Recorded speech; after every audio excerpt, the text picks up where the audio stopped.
What's up, Z-Man fans and zombie lovers alike? It has been forever and a day, I know, since I've talked to you all.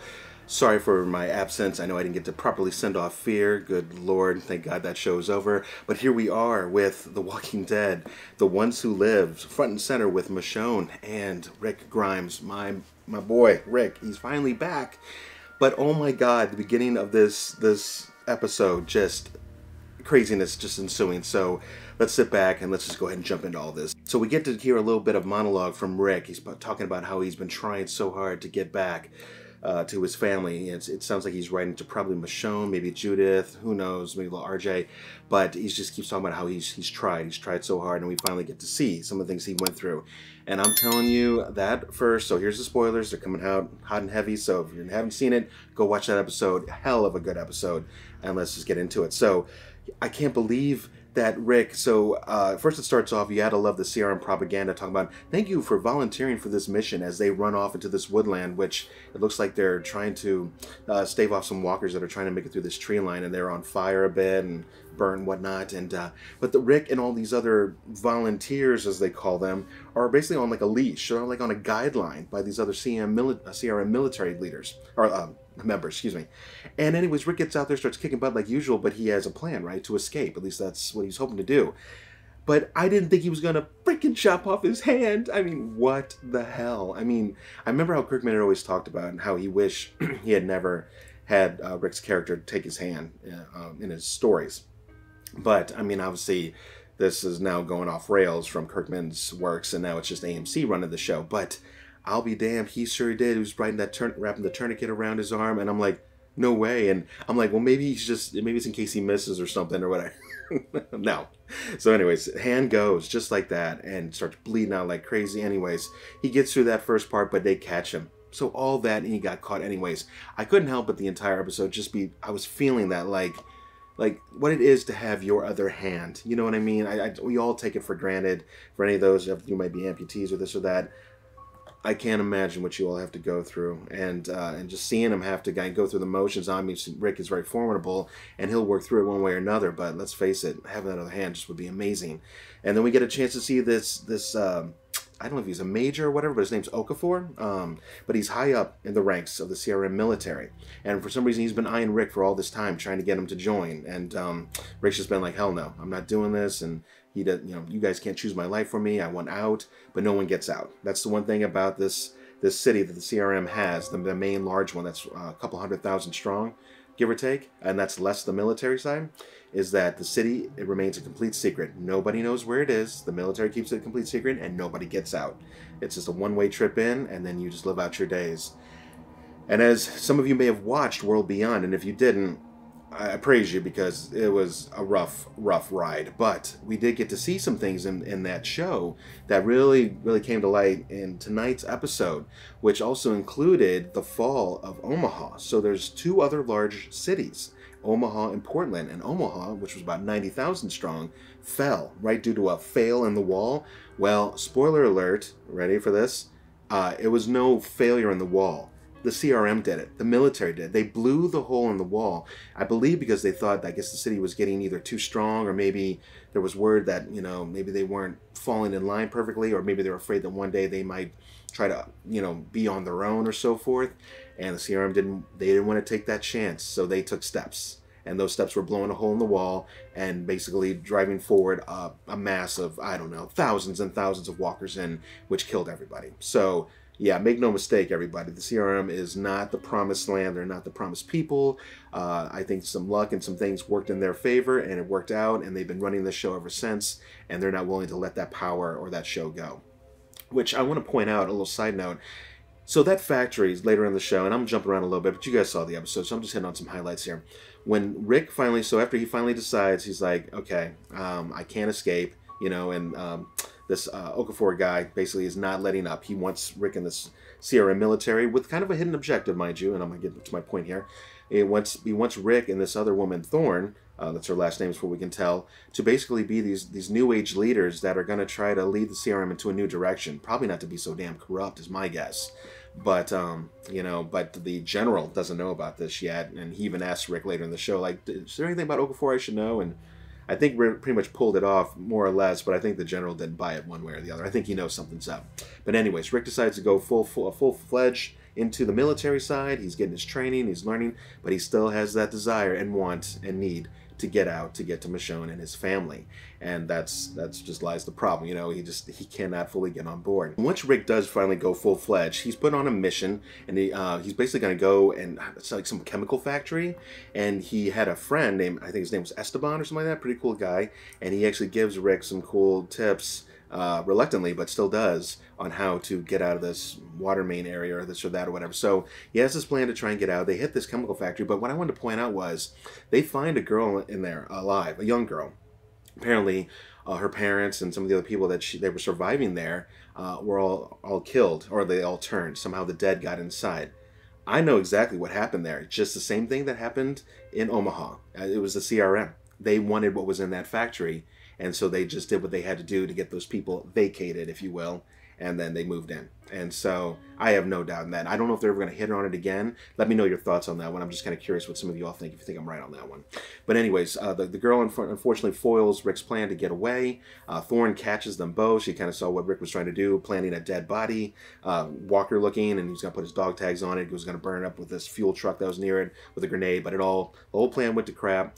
And this Thorne woman that he's kind of been coming up the ranks with, who was also selected by Okafor, and also tried to kill Okafor, as we found out earlier on, as she tried to shoot at him, just grazed him, but she missed. She keeps telling Rick that if you keep messing around and screwing up my chances to kind of start a new life and do whatever, I won't miss when I shoot at you next. And she makes a comment later in the show like about how she saved his life there at the chemical factory, and Rick kind of says, "No, you didn't," and she goes, "I wouldn't have missed, Rick." So basically she's saying, I would have killed you. I was not going to let you go. So that's a shame there. We're going to have to see how that relationship and that dynamic works as these two maybe grow together. But I'm not so sure they're going to get a chance to see each other again, because, you know, as we get through the episode now, there's some other things that went on, but I want to kind of get towards the end a little bit, and that's those wow factors. So Rick is finally writes his last letter to Michonne, and these are letters that she'll never read. He's just writing to keep his sanity, with the hope that maybe one day she could read it, but she couldn't. He had these cell phones with like these little etched markings of a face of Michonne, of Judith, and maybe Carl was there too. I couldn't tell, but probably just RJ, just the three of them. But anyways, he burns it all, and I think he's finally letting it go. He's like, no, I'm gonna start this new life. I'm gonna try and follow Okafor and try to save the world, or at least be a part of saving the world. And anyways, they're on some mission after they were put on a detail for 12 months to turn this outpost into a new base. It's a forward front, I guess, where their frontline people will basically stage and then move forward to clear more areas or whatever. So apparently Rick, I guess, normally able to do that. We got to see some screenshot or some shots, I guess, over time lapse of the base growing, and you can see the helicopters in the background window through the back of the base. And anyways, they're flying and they get nailed by something strong. And this is after Rick, by the way, told a really cool and interesting story, some background on Rick, which we never really understood or knew about. A story about his father, about a fire that happened at their farm. Well, anyways, just to skip through it a little bit like that, he always felt his father was an honest man and a hero, you know, for saving Rick and his family that day. That fire hit and spread into the home and the barn, whatever. But come to find out, years later, he found out from his mom that the dad did it on purpose because the farm was going to fail. So he was hitting rock bottom. And I guess in between it all and getting burned, whatever like that, I guess he finally came to and was like, I can't kill my family, whatever, and then got his family out. And then go figure, they were able to rebuild the farm, the barn, or whatever else, and the next harvest was amazing, and then they thrived from there. So go figure, right? But what a shudder and a shock to know that your dad almost killed you and your mom, and I don't know if Rick had brothers or sisters, but that's just wild. So that was an interesting story. And as that happens, and as Okafor's trying to get into it, some kind of explosion happens and something like flies through Okafor's chest. I mean, the dude's bleeding out. And I was just starting to like this guy, kind of get to know him, you know, kind of a cool character. I hate when Walking Dead does that. I hate when they introduce cool characters and then like moments later they kill them off before the episode's out. Anyways, I digress. Another explosion hits and like blows his body literally, like, I don't know, it was like the front half just kind of like just tears away. It's just gone. And I'm just like, oh, whoa, so much for that. Rick's flying the chopper. He's trying to get it down. He manages to crash land it. Him and a few people get out. And then another couple explosions hit and takes out his last 3 or 4 team members. And then we see a sword in the background. And also some, I think Steph, my wife, sorry, she caught some purple boots. And I'm like, well, I'm pretty sure I know who this is. And go figure. And crazy chance, by chance, but it's Michonne. And she found him. But that look when she finally saw that it was him, she almost sliced his throat. But she saw it was him, and I don't know, that look was just weird. It was a look of like amazement and shock and sadness and anger, maybe all at the same time, because I'm sure Michonne has probably had some run-in with the CRM. I have a feeling in her travels on her way to find Rick. I'm guessing this, but we're going to find out probably more in the next episode or two on how that's gone down when we see Michonne's side. But it was just, I don't know, that look, you know, and of course he was in shock and amazement too, because that's all he's thought about. But I wonder if Michonne's going to be wondering, like, what the hell are you doing in CRM, you know, flying a helicopter and with these guys, you know, there's going to be some questions in there, no doubt. So we're going to see how that plays out for sure. Solid episode, guys. I mean, the drama, the acting, Rick is back, Michonne is mostly back. Those dream sequences were pretty cool, you know, when Rick finally got to get away from all the craziness.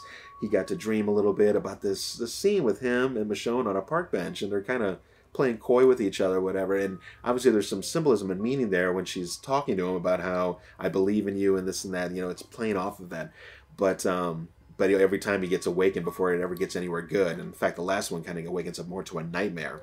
And so that was a little messed up. What else was there? And with the loss of Rick's hand, it was pretty cool that the CRM did build him a makeshift hand, which I don't know, who knows what it's made out of. Obviously something very strong, but it also has a blade within it. And he can pull that out whenever he needs to. So I will admit, if you had to lose a hand, having a group that can pull something together like that, and so you have a weapon ready to go at any point in time, that's pretty sweet. But to have that functionality, oh, let me know. What would you rather have? That's the question for tonight. If you have to do anything, answer this. If you made it this far in the video, which I appreciate, what would you rather? Lose your hand, you know, and get that replacement with the weapon, or have your functional hand with you?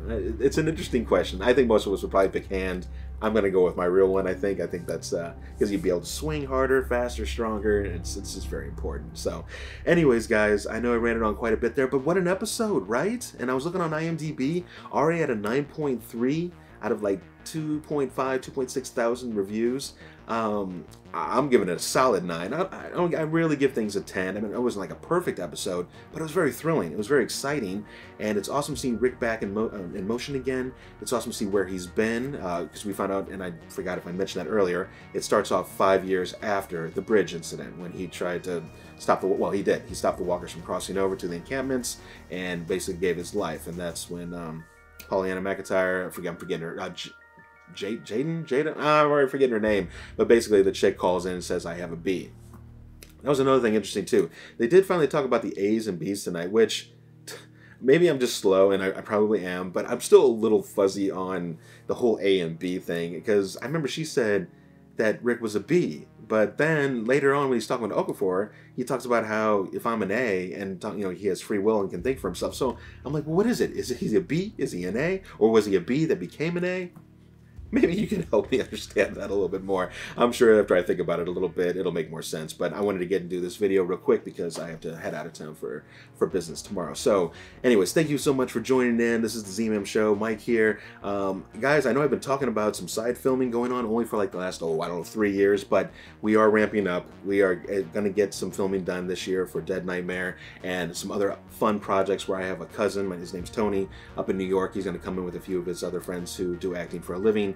And we're going to do some fun stuff, some post-apocalyptic things. So I hope you get a chance to subscribe if you are enjoying what you're seeing here. If you're into all that kind of zombie indie stuff, this channel is definitely for you. So with that said, again, I am Mike here with the Z-Man Show. Take care, and I will catch you guys at the next review. See you guys.